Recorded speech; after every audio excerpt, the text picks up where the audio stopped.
Diriwayatkan oleh Imam Ahmad Hanbal dalam musnadnya bahwa ada seorang laki-laki yang bernama Nuaiman. Ini Nuaiman di kehidupan Rasul sallallahu alaihi wasallam ada orang yang seperti itu gitu. Orang yang sering minum minuman keras. Rasul sallallahu alaihi wasallam marah, murka. Rasulullah kalau yang berhubungan dengan Rasulullah tidak marah. Tapi kalau sudah berhubungan dengan agama, Rasul sallallahu alaihi wasallam adalah orang yang paling marah, orang yang paling istiqamah dalam kebenaran. Maka Rasulullah panggil Nuaiman, apa yang kau lakukan? Dia katakan, aku minum minuman keras ya Rasulullah. Rasulullah cambuk dia. Kemudian dia bertobat kepada Allah. Kemudian ketahuan lagi minum. Kemudian dicambuk lagi oleh Rasulullah sallallahu alaihi wasallam, sehingga sebagian sahabat memukul dia dengan pukulan yang banyak.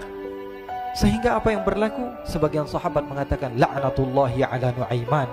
Semoga Allah melaknat Nuaiman. Dia mempermainkan Rasulullah. Dia bilang sudah mau taubat tapi minum lagi. Dia bilang sudah mau taubat tapi minum lagi. Maka Rasulullah SAW mengatakan, la tal'anuh fa innahu yuhibbullah wa rasulah. Kata Rasulullah, jangan kamu laknat Nuaiman, karena dia itu cinta sama Allah, cinta sama Rasulnya. Dalam riwayat dia dicintai Allah dan dicintai oleh Rasulnya Muhammad sallallahu alaihi wasallam. Ibn Majah menceritakan bahwa Nuaiman ini pernah suatu waktu diajak oleh Sayyidina Abu Bakar pergi ke negeri Syam. Negeri Syam itu di mana? Seperti yang diceritakan tadi, antara daerah Suriah, Lebanon, Yordania, kemudian Palestina. Daerah seperti itu. Umumnya orang Quraisy pada masa itu mereka memiliki rihlah berdagang, membeli dagangan ke Syam, kemudian dijual lagi di kota Makkah. Ketika itu Rasulullah SAW didatangi Abu Bakar. Sayyidina Abu Bakar mengatakan kepada Rasulullah, ya Rasulullah, saya mau izin ya Rasulullah. Mau apa? Saya mau ajak dua sahabat kamu ini ikut berdagang ya Rasulullah. Siapa kata Rasul? Nuaiman. Kata Rasulullah SAW, Nuaiman kamu mau ajak? Mau ngapain? Biar seru-seruan aja ya Rasulullah. Kata Rasulullah, ya sudah, saya izinkan kamu bawa Nuaiman. Ketika itu Sayyidina Abu Bakar membawa Nuaiman sama satu sahabat namanya Suwaibid ibn Harmalah. Siapa namanya? Suwaibid ibn Harmalah. Ini sahabat Rasulullah SAW yang memiliki sifat yang berbeda-beda. Kalau Nuaiman ini aneh. Pernah Rasulullah SAW dibawain makanan banyak, dikasih Rasulullah, dikasih sahabat semua. Semuanya sudah makan, tiba-tiba si Nuaiman ini, sahabat Nabi Nuaiman mengatakan kepada Rasulullah, ya Rasulullah, ini yang penjualnya, tolong kau yang bayar ya Rasulullah. Makanan udah habis. Makanan udah habis. Rasulullah SAW bingung, saya yang bayar. Akhirnya Rasulullah katakan kepada sahabat, ayo keluarkan uang, kita patungan, kita bayar. Rasulullah aja dimainin, apalagi kita orang. Sallu ala Nabi Muhammad. Nuaiman diajak Sayyidina Abu Bakar. Kata Rasulullah SAW, benar kamu mau ajak Nuaiman? Iya ya Rasulullah. Diajaklah akhirnya. Diceritakan dalam riwayat Ibn Majah, diceritakan juga di dalam Siyar A'lam Nubala, diceritakan juga di dalam musnadnya Imam Ahmad bin Hanbal, dalam riwayat Imam Ahmad bin Hanbal. Maka diceritakan Nuaiman diajak oleh Sayyidina Abu Bakar. Sesampainya di negeri Syam, semua dibagi tugas. Fulan bin Fulan kerjaannya ini, Fulan bin Fulan kerjaannya ini, semua memiliki kerjaan. Nuaiman tanya, wahai Abu Bakar, kerjaannya saya apa wahai Abu Bakar? Kata Sayyidina Abu Bakar, kamu mau ngapain terserah kamu wahai Nuaiman. Yang penting kamu ikut saya kan. Kemudian satu di antara mereka namanya Suwaibid ibn Harmalah ditanya oleh Sayyidina Abu Bakar, wahai Suwaibid, kamu mau kerjaan apa? Kata Suwaibid, terserah kamu wahai Abu Bakar. Kata Sayyidina Abu Bakar, kamu menjaga makanan, karena saya tahu kamu ini adalah orang yang senantiasa menjaga amanah. Suwaibid ini kalau disuruh maju dia maju, disuruh mundur dia mundur, disuruh ke kanan dia ke kanan, disuruh ke kiri dia ke kiri. Orang yang ikut aja. Kalau Nuaiman beda, disuruh maju dia ke belakang, kasih sen kanan ke kiri belok. Nuaiman itu orang yang berbeda. Maka Suwaibid mendapatkan tugas, semua mendapatkan tugas kecuali Nuaiman. Sehingga ikhwani, apa yang berlaku, apa yang terjadi? Sayyidina Abu Bakar pergi sibuk dengan kesibukannya, sehingga datanglah waktu siang. Nuaiman sudah lapar. Nuaiman cari makanan. Dia nggak punya uang, diajak Sayyidina Abu Bakar tapi tidak diberikan uang. Sehingga dia cari-cari makanan. Dia tahu Suwaibid yang jaga makanan, dikatakan, wahai Suwaibid, saya mau makan, berikan kepada saya satu roti saja. Yang terpenting apa? Saya makan sekarang, saya sudah lapar. Kata Suwaibid, ya Allah Nuaiman, kita tunggu Abu Bakar saja sehingga dia datang, karena ini amanat. Amanat dari Abu Bakar, saya tidak boleh berikan kepada siapapun kecuali atas izin Abu Bakar. Kata Nuaiman, kasih saya makanan, kalau tidak saya bikin masalah sama kamu. Merah wajahnya Suwaibid, karena dia tahu, jangankan saya, Rasulullah aja dimainin. Bingung, apa yang harus saya lakukan? Akhirnya Nuaiman bilang, gampangannya aja, kata Nuaiman, kamu kasih saya makanan, atau kalau tidak saya bikin masalah sama kamu. Bingung Suhaib pikir panjang. Setelah itu dia katakan, ya sudah Nuaiman, saya tetap mau jaga amanah Abu Bakar, karena saya takut ini adalah perintahnya Allah, perintahnya Rasulullah SAW, dan perintah daripada Abu Bakar sahabatnya Nabi. Kata Nuaiman, kalau memang begitu kamu maunya, ya sudah, berarti kamu ngajakin berantem sama saya.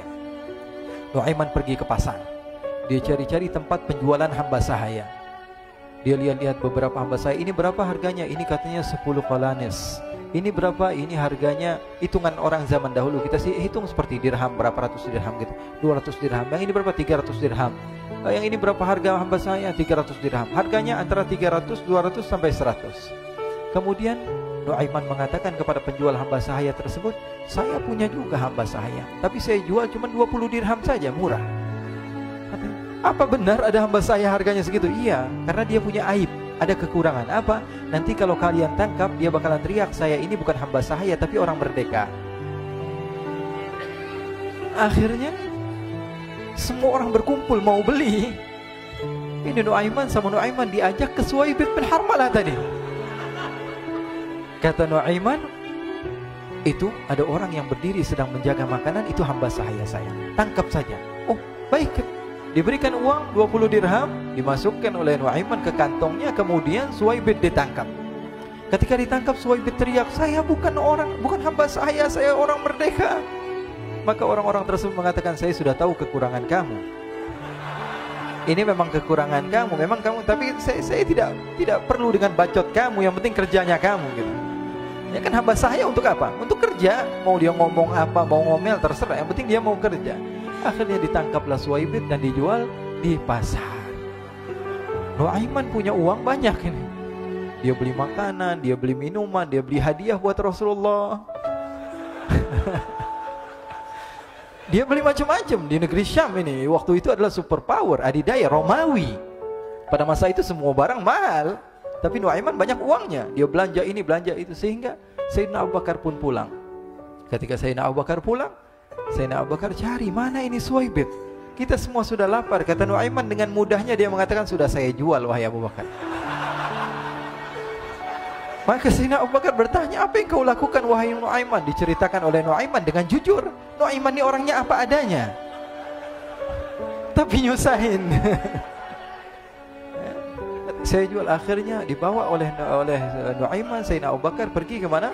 Ke pasar. Lalu dibeli lagi oleh Sayyidina Abu Bakar As-Siddiq Suhaib, yang tadinya orang merdeka menjadi hamba sahaya sebentar, kemudian dibeli lagi oleh Sayyidina Abu Bakar. Pulang ke Madinah, kisah ini diceritakan di hadapan Rasulullah SAW. Maka perawi mengatakan, fadhahikan nabiyyu hatta badat nawajiduhu. Ketika diceritakan kisah Nuaiman tersebut dengan Suhaib, Rasulullah tertawa sejadi-jadinya, sehingga gigi geraham Rasulullah SAW nampak di wajah mata para sahabat. Sehingga perawi lain mengatakan, 1 tahun berlalu Rasulullah, setiap ada tamu yang datang pada Rasulullah akan ceritakan kisah Nuaiman menjual Suhaib tersebut. Jadi ada ikhwani, jangan kalian kira Rasulullah SAW itu hidup di satu masa sahabat-sahabatnya itu seperti ustadz-ustadz yang khusyuk, yang kayak Habib bin Anis ini banyak. Bahkan ikhwani, mungkin di akhir karena masanya sudah habis, pernah suatu waktu Rasulullah SAW didatangi asyraf, delegasi dari beberapa negara yang ingin mengenal apa itu agama Islam. Sehingga mereka datang ke rumah Rasulullah SAW membawa unta, kendaraan yang ketika itu kendaraan yang paling mahal mereka miliki. Itu untanya yang paling mewah. Diikat di depan rumah Rasulullah SAW. Tamunya pun masuk, duduk bersama Rasulullah SAW. Di depan rumah Rasulullah SAW ada beberapa sahabat. Ada Sayyiduna Hamzah. Kalian tahu Sayyidina Hamzah adalah orang yang pemberani. Ada Sayyiduna Umar. Kalian tahu Sayyidina Umar adalah orang yang pemberani. Ada Sayyiduna Ali bin Abi Thalib. Ada Sayyiduna Sa'ad bin Abi Waqqas. 4 sahabat ini lagi nongkrong gitu depan rumahnya Rasulullah SAW, berjaga sebelum Allah Subhanahu wa taala turunkan ayat wallahu ya'simuka minan nas. Ketika mereka sedang asyik duduk, tiba-tiba Nuaiman datang. Ini Nuaiman kalau datang pasti bikin sesuatu yang aneh. Bahkan dikatakan tidaklah Rasulullah SAW dalam keadaan bersedih, kecuali Nuaiman datang Rasulullah akan tersenyum. Jadi sebagian sahabat itu senang kalau sudah Nuaiman datang, pasti Rasulullah bahagia. Tapi ketika itu Nuaiman datang, ingin duduk bareng-bareng Sayyidina Hamzah. Sayyidina Hamzah katakan kepada Nuaiman, bercanda begitu. Nuaiman, kamu lihat unta orang datang dari luar Arab ini. Lihat, kata Nuaiman, ini besar banget, ini badannya besar gitu. Dagingnya pasti banyak. Iya, ini kalau kita sate enak nih ntar malam. Kata Nuaiman. Kata Sayyidina Hamzah, apakah kamu berani? Kata Nuaiman, saya berani aja asal kalian gak bilang sama Rasulullah. Kata Sayyidina Hamzah, benar wahai Nuaiman, benar kan? Akhirnya Sayyidina Hamzah lupa masalah itu, cuma bercanda-bercanda saja. Sayyidina Hamzah lagi asik sama Sayyidina Umar, Sayyidina Ali. Tiba-tiba apa? Ternyata ketika dia melihat unta tersebut sudah pisah antara kepala sama badannya. Nuaiman mengatakan, wahai Hamzah, ini unta saya sudah potong, saya mau pergi sebentar. Kalau Rasulullah cari saya, tolong jangan beritahu di mana saya. Nanti kalau keadaan sudah aman, mari kita nyate bareng-bareng. Ini ada yang seperti itu di zaman Rasulullah SAW.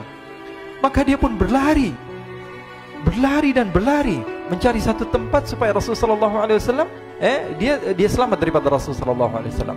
Sehingga Sayyidina Hamzah bingung, ini kalau Rasulullah keluar gimana? Ada Hamzah Asadullah, ada Ali bin Abi Thalib, ada Umar, gak bisa jaga kendaraannya, tamunya Rasulullah SAW.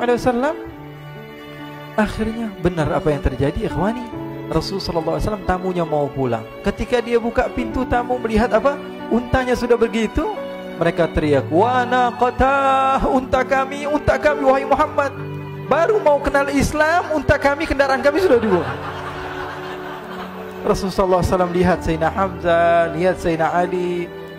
Mereka gak bisa ngomong, mereka hanya bilang apa? Nuaiman ya Rasulullah. Rasulullah perintahkan Sayyidina Umar, wahai Umar, sekarang kamu ambil uang, kemudian kamu gantikan, kemudian kamu berikan 2 kali lipat daripada harta unta ini, sehingga apa? Agama Islam tidak didengar dengan sesuatu yang tidak baik di luar sana. Akhirnya diberikan harta, diberikan unta yang baru dan diberikan harta yang lebih untuk orang tersebut, sehingga orang tersebut tidak menjelek-jelekan agama Islam. Kata Rasulullah SAW, dan sekarang waktunya kita balas dendam sama Nuaiman. Nuaiman ternyata berlari tempat yang jauh sampai hampir keluar dari kota Madinah. Dia dapatkan seorang sahabat Nabi yang hadir juga dalam peperangan Badar, namanya Al-Miqdad bin Al-Aswad. Siapa namanya? Al-Miqdad bin Al-Aswad ketika itu sedang menggali sumur. Ketika sedang menggali sumur, Nuaiman datang. Nuaiman katakan kepada Miqdad, wahai Miqdad, wahai sahabat Rasul, kamu orang yang hadir dalam peperangan Badar, kamu adalah orang yang hebat. Dipuji-puji sama Nuaiman. Ada maunya ini. Akhirnya dia bilang, wahai Miqdad, tolong saya. Kenapa wahai Nuaiman? Kamu ini kekasihnya Rasulullah, orang yang disayang sama Rasulullah. Kenapa? Saya ini sedang dikejar-kejar orang jahat. Tolong selamatkan saya. Saya pengen masuk ke dalam sumur, boleh atau tidak? Kata Miqdad, siapa yang mengejar kamu? Pokoknya saya dikejar sama orang-orang. Kamu mau atau tidak selamatkan saya? Ya sudah, selagi kamu itu adalah sahabat Nabi, silahkan kamu masuk. Masuk akhirnya Nuaiman ke dalam sumur tersebut. Lalu Nuaiman mengatakan, wahai Miqdad, dia keluar lagi. Nanti kalau ada yang cari saya, tolong jangan beritahu saya di dalam sumur ya. Kata Miqdad, baiklah. Kata Nuaiman, siapapun yang bertanya tentang saya, kamu tidak akan kasih tahu. Iya, kata. Walaupun Rasulullah yang tanya saya. Katanya, enggak mungkin Rasulullah datang ke tempat sejauh ini. Iya, walaupun Rasulullah. Akhirnya masuk Nuaiman. Setelah beberapa menit Rasulullah dan rombongan benar datang. Miqdad bingung ini. Ini kenapa Rasulullah datang ke RW kami ini? Ada apa ini Rasulullah sampai sejauh ini? Ditanya, ya Rasulullah, ada apa ya Rasulullah? Kata Rasulullah, saya cari Nuaiman. Di mana Nuaiman? Innalillah, kata Miqdad. Enggak dijawab ini Rasulullah. Kalau dijawab saya ingkar janji. Akhirnya apa dia katakan? Wahai Rasulullah, mata saya tidak memandang kepada Nuaiman, tapi tangannya nunjuk ke dalam sumur. Sahabat. Apa dia bilang? Mata saya tidak melihat kepada Nuaiman, tapi tangannya nunjuk ke sumur. Akhirnya dibuka sama Rasulullah, Nuaiman muncul. Kata Rasulullah, Nuaiman, kamu bikin malu saya, wahai Nuaiman. Ya Rasulullah, yang bersalah bukan saya, tapi orang yang mencari saya bersama kamu, ya Rasulullah. Akhirnya Rasulullah nengok, siapa? Ternyata Nuaiman sudah lari kabur. Sallu ala Nabi Muhammad. Kisah-kisah seperti ini sebenarnya banyak sekali, ya. Ini menunjukkan kepada kita bahwa kehidupan Rasulullah itu begitu indah. Rasulullah SAW, kalau kamu mau menjadi orang yang baik, contoh Rasulullah. Mau menjadi bapak yang baik, contoh Rasulullah. Mau menjadi pemimpin peperangan yang baik, Rasulullah. Mau menjadi murid yang terbaik, contoh Rasulullah. Bagaimana akhlak Rasulullah. Mau menjadi suami yang baik, contoh Rasulullah. Dalam segala hal, apapun itu Rasulullah SAW adalah makhluk yang paling terbaik.